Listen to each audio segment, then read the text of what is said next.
Sénégal, la problématique de l'emploi, notamment des jeunes, demeure cruciale. 16,7%, c'est le taux de chômage enregistré par l'Agence nationale de la statistique et de la démographie au dernier semestre de 2020, d'où un nombre important de candidats à l'immigration.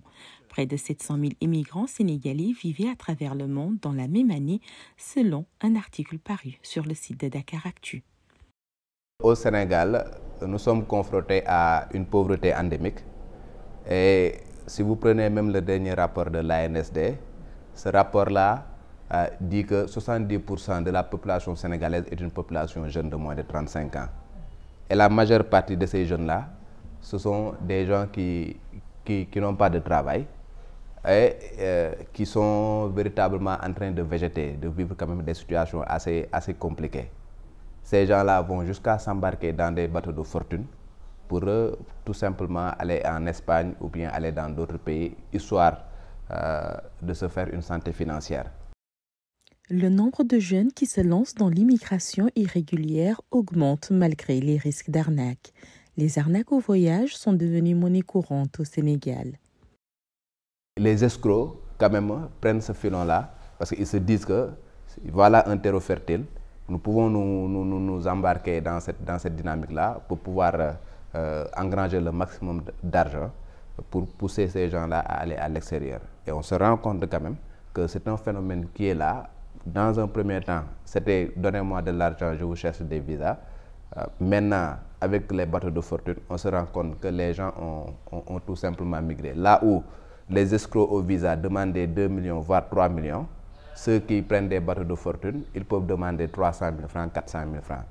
Donc ils misent sur la masse, ce qui fait qu'ils peuvent engranger énormément d'argent, parce que tout simplement un bateau peut prendre jusqu'à 100 à 200 personnes, alors que pour l'escroc au visa, peut-être par année, tu vas faire voyager 10 à 15 personnes, et ça suppose que tu puisses avoir quand même une complicité au niveau de ces ambassades-là. Alors que pour ce qui est des bateaux de fortune, vous n'avez pas besoin de complicité au niveau de ces bateaux-là. Il suffit tout simplement d'acheter un bateau de fortune, de faire construire un bateau de fortune, d'avoir un GPS et d'avoir peut-être quelqu'un qui sait naviguer pour pouvoir embarquer les gens. Donc c'est un phénomène que nous avons vu pendant un moment, en tout cas entre 2003 et 2020, nous nous sommes rendus compte que c'est un phénomène qui commence à perdurer au Sénégal. Nous avons, durant notre voyage au pays de la Teranga, rencontré 3 jeunes. Celui que nous appellerons Lamine vit des moments difficiles. Après des années de travail, le jeune homme rassemble ses économies pour réaliser son rêve, rejoindre l'Europe. Mais ce vœu se transforme en désillusion. Lamine et ses amis ont été escroqués par un officier de la gendarmerie nationale. Le commandant, je l'ai connu à travers un ami. Le voyage devrait s'organiser à...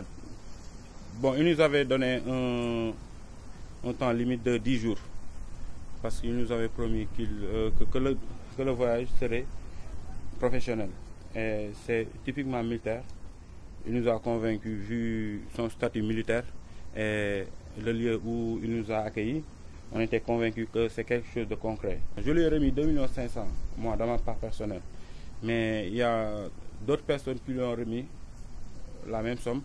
D'autres l'ont remis beaucoup plus que les 2 500 000. Son but était de nous arnaquer. Selon les jeunes escroqués, le commandant cité dans ce dossier a été interpellé et placé sous mandat de dépôt.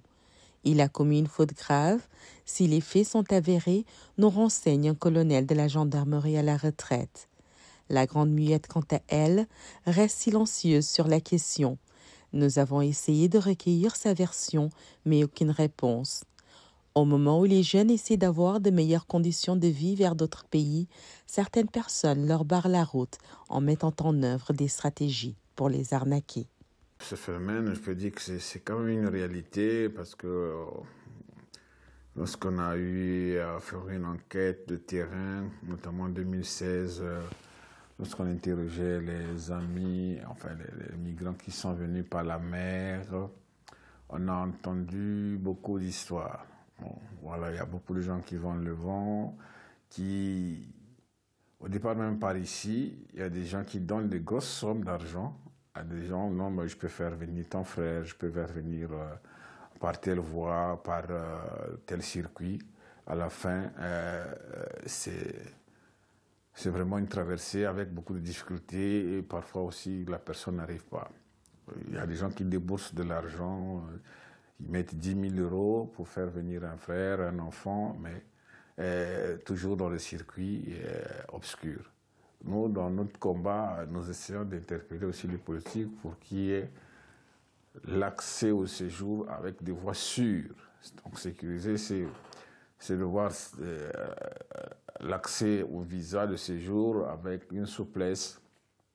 S'il y a parfois des gens qui sont éligibles peut-être de pouvoir venir étudier, mais rien qu'avoir ce visa, rien qu'avoir, c'est tous les tracasseries. Et donc les gens parfois optent par des chemins faciles qui ne sont pas maîtrisés, et c'est ça qui fait que parfois voilà, les gens perdent la vie. La migration à tout prix. De nos jours, les jeunes ne reculent devant rien. Partir, partir, peut-être ne jamais revenir, mais partir est la clé pour mieux vivre ailleurs. La mer Méditerranée s'est transformée en véritable cimetière. Barça ou Barsac, Barça ou la mort, tel est le slogan de plusieurs jeunes.